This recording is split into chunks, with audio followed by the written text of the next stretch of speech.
আসসালামু আলাইকুম এভরিওয়ান। জলপাই শেষ হওয়ার আগেই জলপাইয়ের সেই ভাইরালটা আমি তৈরি করে রাখছি। ফেসবুক বা ইউটিউব সব জায়গায় কিন্তু এই আচারটা বেশ ভাইরাল হয়েছে। অনেকেই এটি তৈরি করেছে, তৈরি করতে দেখেছি, আর সবারই রিভিউ এটি খেতে অনেক মজা। তো আজকে আমিও তৈরি করতে চলে এলাম, দেখি এই সহজ মজাদার আচারটা খেতে কেমন লাগে, আর বানাতেও ভীষণ ইজি।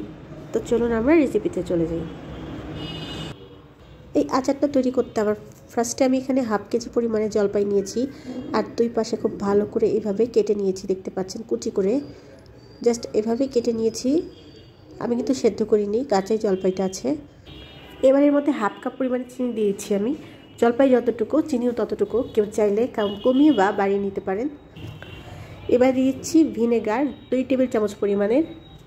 এবার এই জলপাইয়ের সাথে চিনি আর ভিনেগার খুব ভালো করে এভাবে মিক্সড করে রেখে দেব 6 ঘন্টার মতো। তারপরে আমি একটি পাত্রে দিয়ে দিচ্ছি সরিষার তেল। তারপর এখানে কয়েকটা রসুন কুচি করে দিয়েছি স্বাদ মতো। এরপর রসুনটা হালকা ভাজা হয়ে গেলে আমি এখানে জলপাইটা দিয়ে দেব। দেখুন চিনিটা কিন্তু পানির মতো হয়ে গিয়েছে।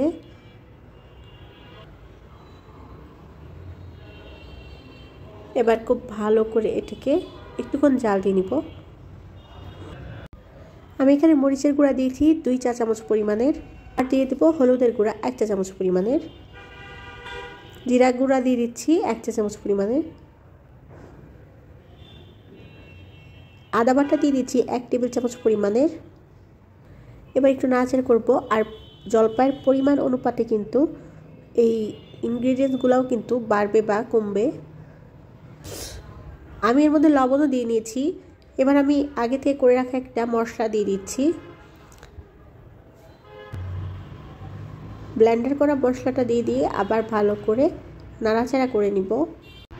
আমি এখানে 5 ফোড়ন আর 4-5টা শুকনো মরিচ কাঠখোলায় খুব ভালো করে ভেজে নিয়ে ব্লেন্ডিং করে নিয়েছি। জাস্ট এইটুকুই।